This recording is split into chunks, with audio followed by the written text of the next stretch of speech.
What's going on, YouTube? Levi of Old Iron Off-Road out here today with something a little bit different. We're not working on the crawler today, although we are still building on it. Don't think it's going anywhere. We've still got a lot of work to finish on that. But today, I thought I would dig into this fine specimen that we've been working on. We've got a fresh GM Performance LS3 crate engine, 6L80 Dana 300 package. This is a fresh swap and this thing needs to be fired up. We're gonna do the first fire here today, properly prime an oil pump and an oil system on a fresh LS engine, something that's pretty important. I don't think it's uncommon knowledge that it takes kind of a special procedure to make sure you get oil into the oil pump before you start an LS.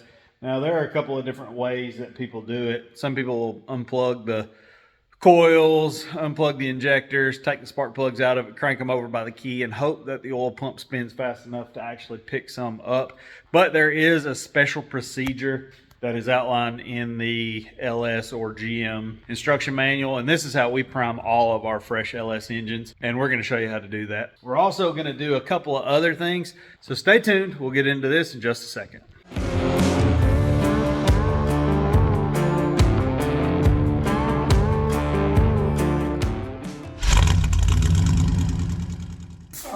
So like I said, we're going to dig into this guy and do a first fire. Full story on this guy is we restored this truck about 4 years ago and the customer sent it back for an LS swap. He had just made a decision that he wanted some modern power for this thing, so we fit it with a GM Performance crate LS3 and a GM Performance 6L80 complete with their Connect and Cruise package.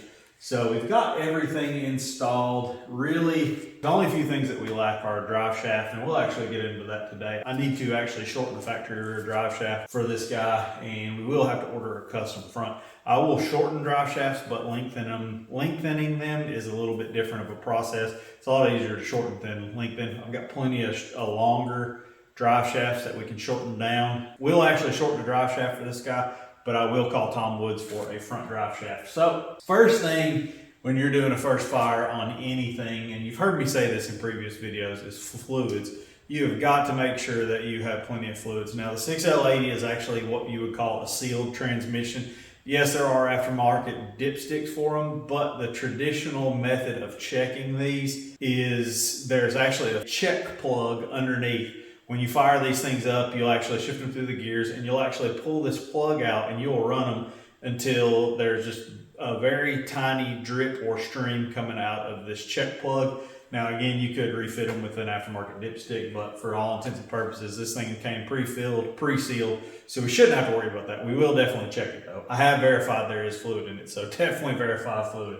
We've got power steering fluid in it, we've got coolant. Now, we still lack about that much distilled water. We've got 2 gallons of antifreeze and a gallon of distilled in it right now. We need to get the rest of this, so there should be plenty of room for this. Once we cycle it and get some coolant moving, it should take that. Now, transfer case is full. What I suggest doing, just to keep yourself honest, is to make a list and don't mark them off until you have actually done it. Don't be like, oh yeah, I'm gonna do that, and mark it off, because that's a good way to forget.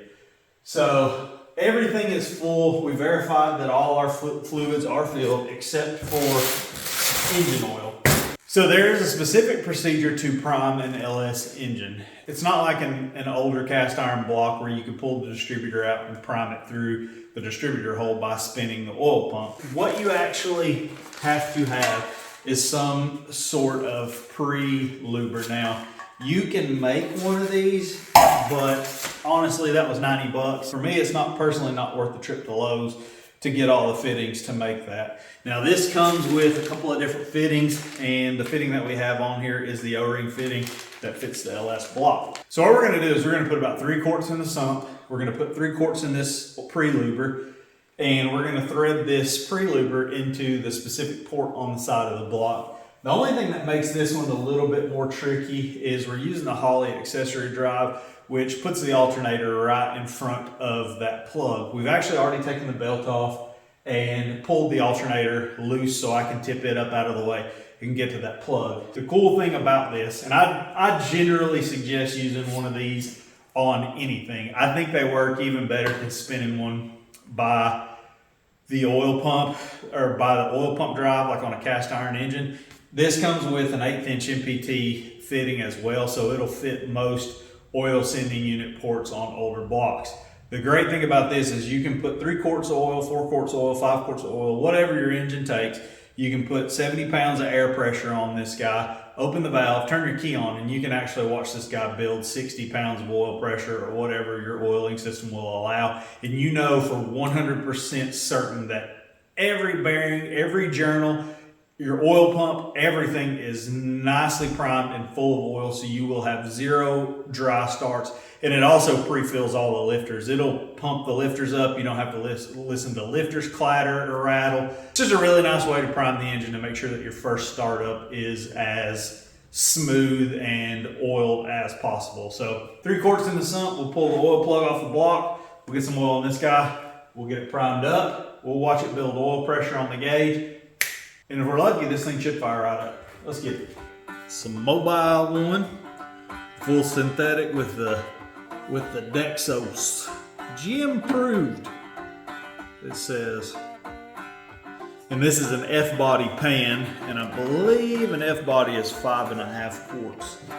First fire-ups are always unnerving. It's just a lot of stress. But this is a brand new warranted engine from GM, so hopefully we'll be drama-free.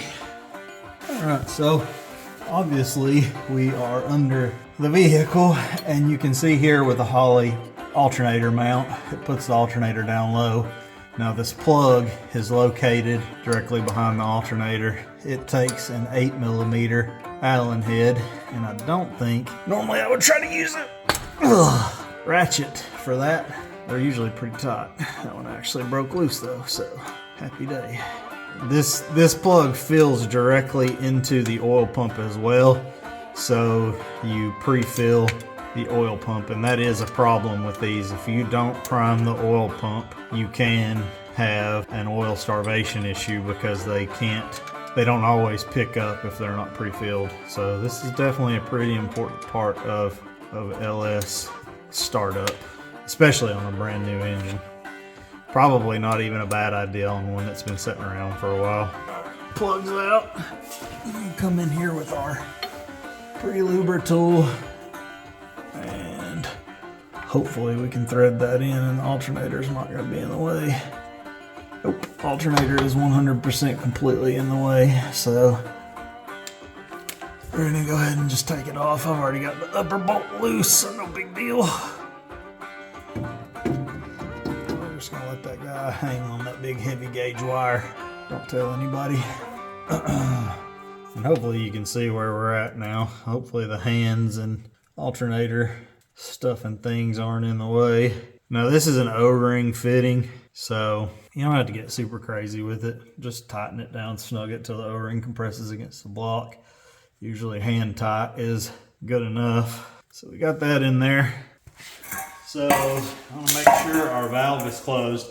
It's pretty important to keep these clean. You don't want to get these super dirty. I usually keep the end in a plastic bag just so dirt and debris can't get to the end of it.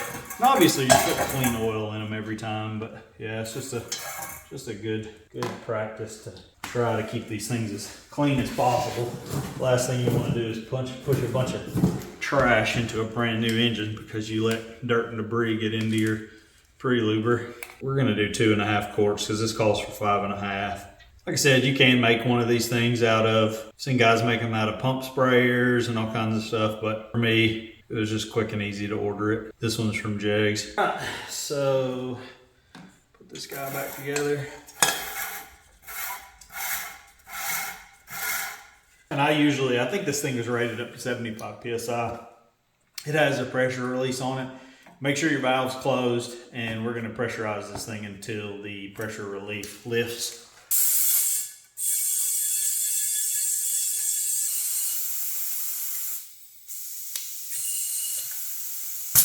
About 50. All right, so now we're gonna hook up the battery.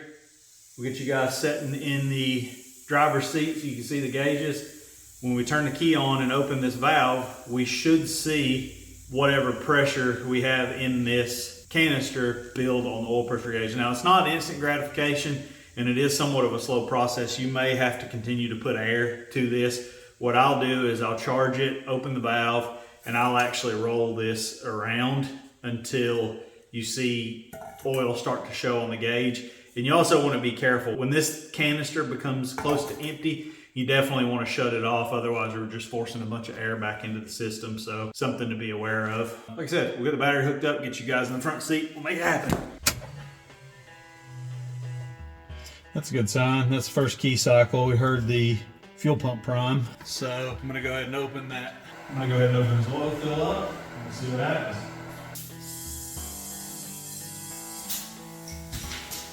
We made oil pieces? Oh yeah, we're making oil pieces. Like I said, I'm down here at the oil tank and I'm just shaking it around and putting air to it, making sure it doesn't run dry. Let's push most of the oil out of it. We'll shut the valve off. Should be ready to fire it up. We're over 20 pounds. That's okay. I'll take it. At least we know it's moving oil.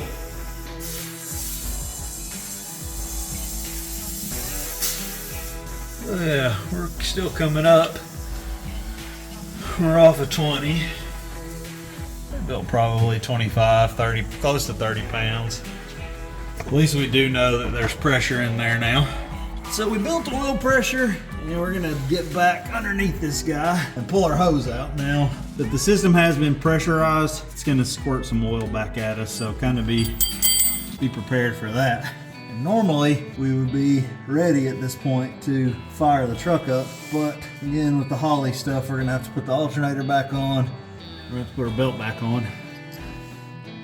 And also make sure you shut the valve before you take the hose out because you will get sprayed with oil.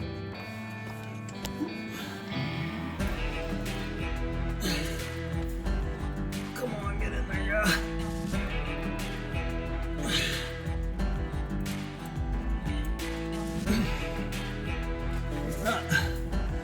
And we know now that there is oil in the oil galleys and in the pump.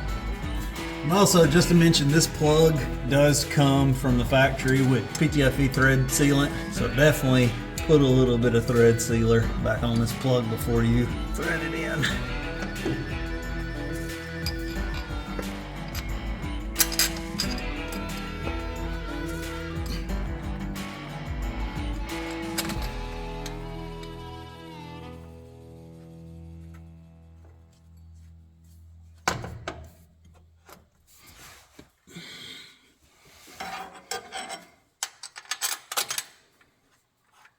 Plug our crank sensor back up. Actually, cam sensor, I'm sorry. This is the alternator. And where's the plug at, Roddale? Why? What are you doing to me? All right, there we go. All right, plug back up, tighten these down, we'll be good. All right, so alternator's mounted, belt's back on. I actually heard the fuel pump load that time. It's also another good idea to cycle the key a couple of times to make sure that you're getting the fuel rail primed and the fuel system primed.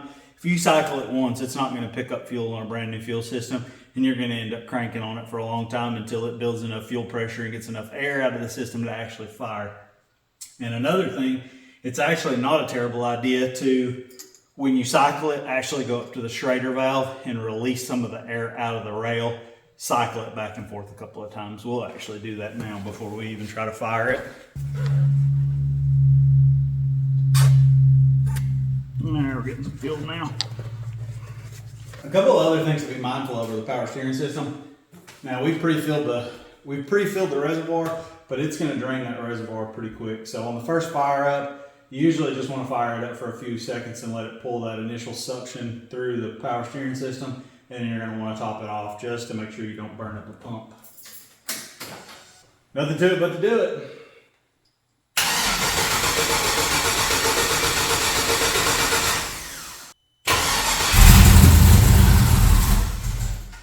Yay, it started. Now we're going to check. Just going to check the power steering pump. Not quite a bit, but it's not empty. Couple more key cycles to bleed the air out of it, and it should fire right up and hold an idle.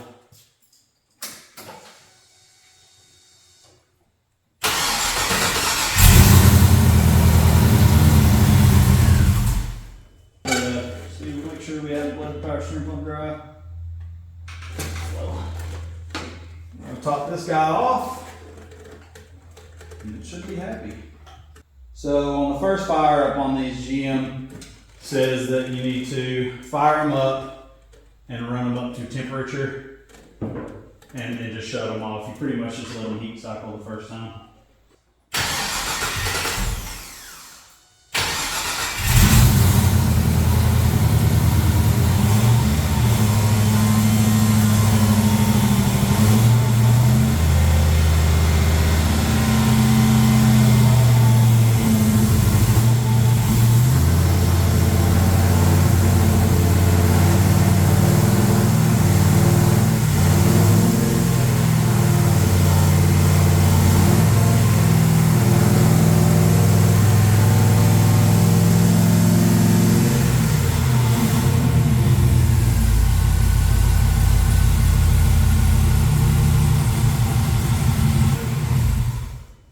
Power steering pump getting a little noisy. We better check it again. Yeah. Good times. And this is part of the first fire, chasing down leaks. And it's really cool where our leak is because the power steering fluid is running directly into the alternator. That's always super fantastic when it does that. So our pressure hose is an AN fitting, and it's just being fussy. And we're live. 150 degrees. This guy, we're actually going to check the fluid and see what we've got.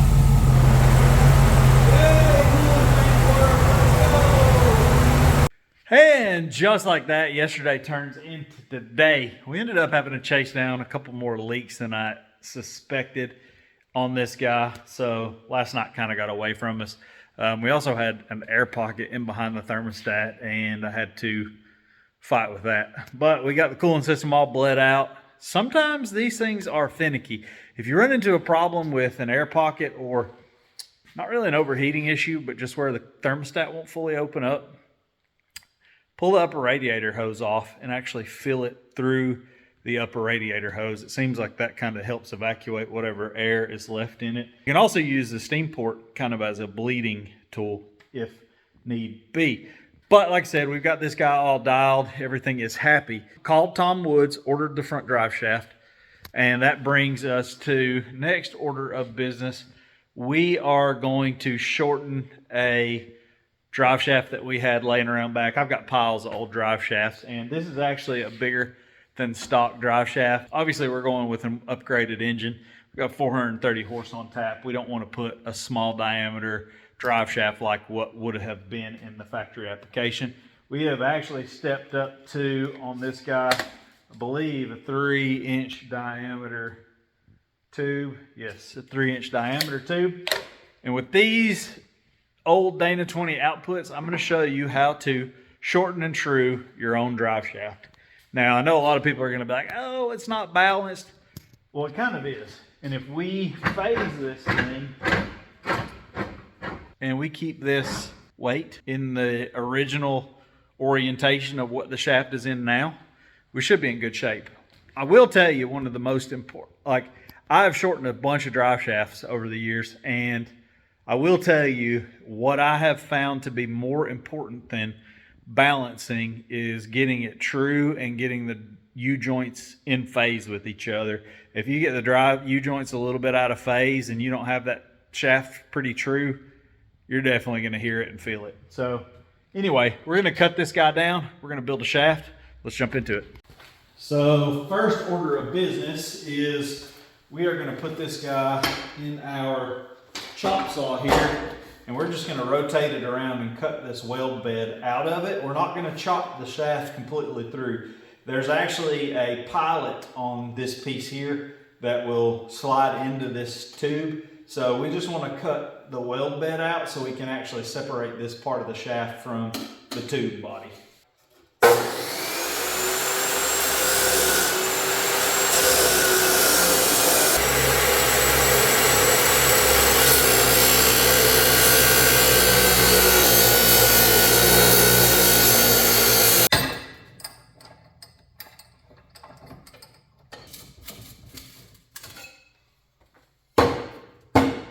so I've already pre-measured and marked this guy. I know what I need to take out of it to fit the truck. We're gonna chop this down. We'll push it back together loosely. I'm gonna clean this up a little bit and we'll get it set up on the table in our yokes and we'll be able to true it up.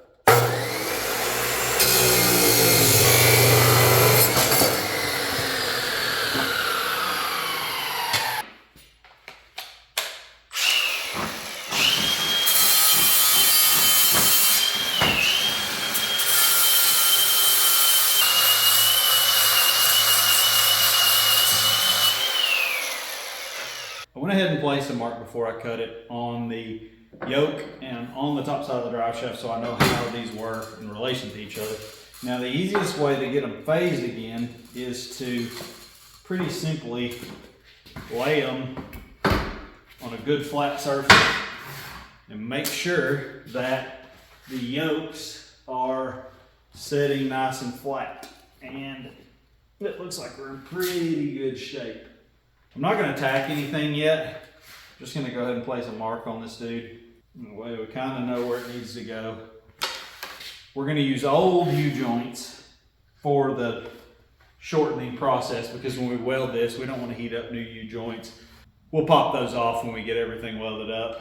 Paint this guy, make it look nice, throw some new U-joints in it, and it'll be as good as new.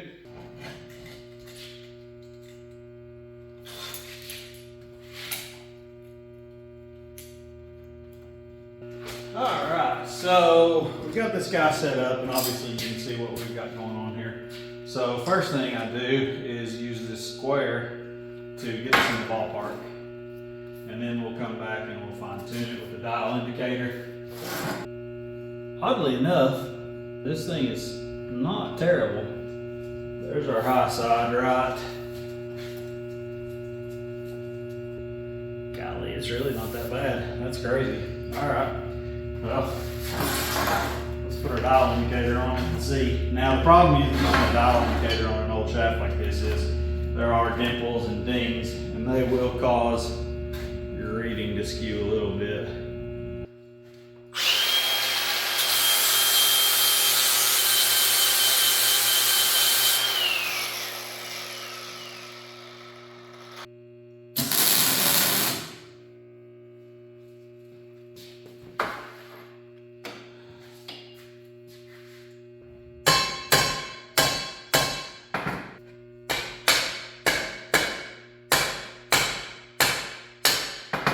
We've got this thing dialed down to within a couple of thousandths, 5 thousandths of run out, and I'm going to call that good.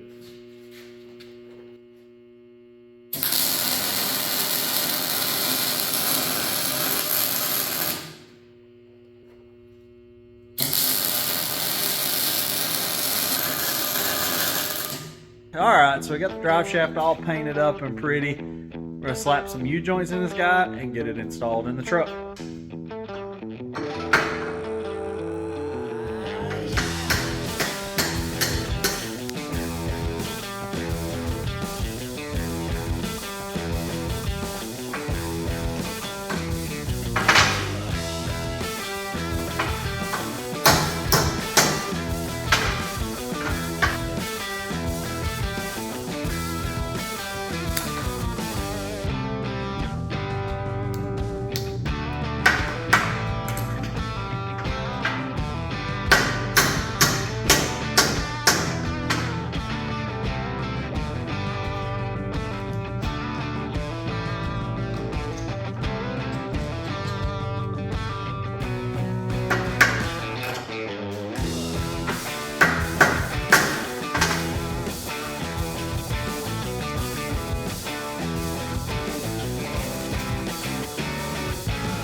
AC all charged up, drive shaft in.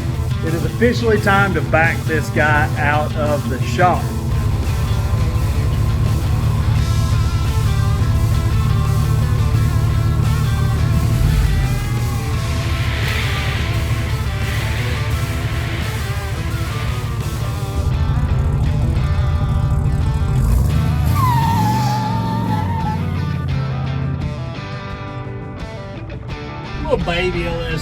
just 430 horses.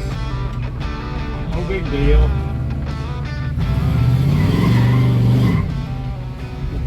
What the hell? We gotta seat the rings, right? I mean, you can't just lag around in a fresh engine. You gotta give it the wapows, okay?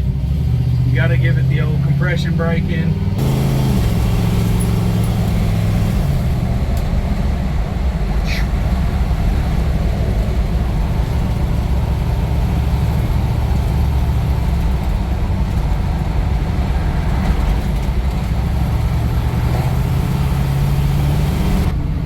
Smell all the new burning off of everything. I really hate driving anything with fresh drivetrains in them because it is a little unnerving. You drive an old rig anyway, you're like hyper cautious, like, what's that noise? What's that smell? Definitely the same can be said for a fresh engine with all the stuff burning off, fresh muffler with the packing burning out of it. Shoot. So we're back out today ripping this guy around. We've got to run to the parts store, run a couple of errands, but so far so good. This thing is super happy. We're running 60 miles an hour at 1800 RPM. Everything's for 6th gear, tranny locked up. But this thing has the sauce. Now, we've swapped, we actually did another LS3 swap in a manual truck, but it was a big lifted truck, and I was a little, not scared, but apprehensive about just getting completely stupid with it. I've ran this one pretty hard, trying to get the rings seated. This thing likes to party. It is definitely a fun, spirited driver.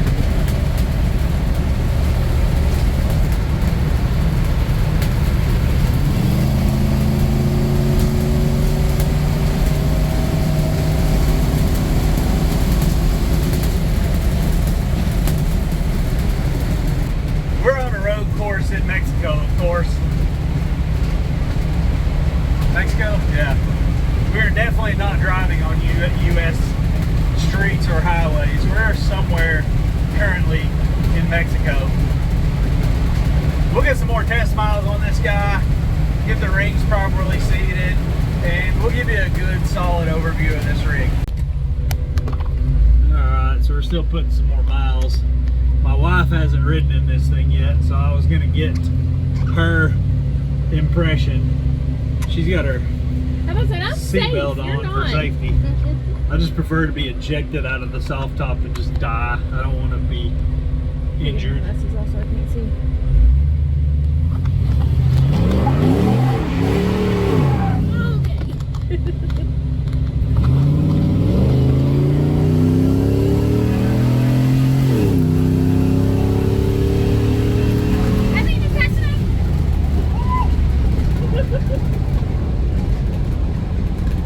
Thing's stupid.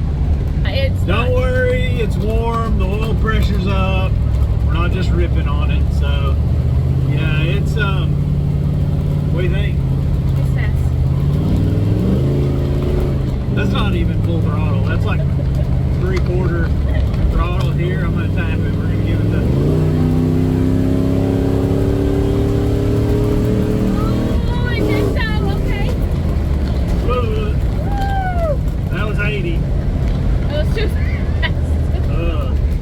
this thing's stupid.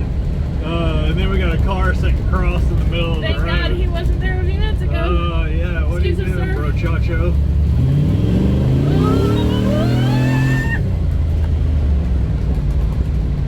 Good times.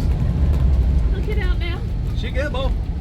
Believe it or not, the manual actually says full throttle pulls after it's been heat cycled, mid throttle pulls, and then full throttle pulls. So technically I'm following instructions. Which you never do.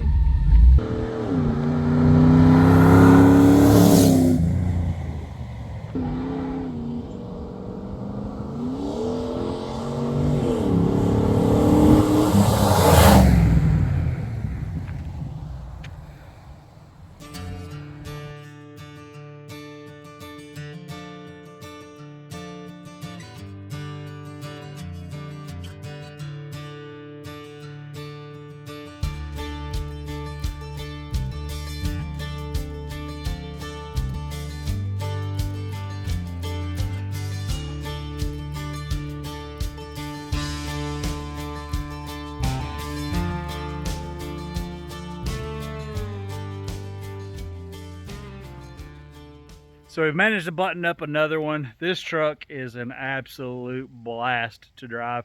Really have enjoyed putting test miles on it. We're gonna keep it here and put probably another 300-400 miles on it just to be sure, as we always do. You always want to shake the bugs out of a new project, and honestly, shaking down the bugs and getting them tested and dialed in is as big of a part as the build itself.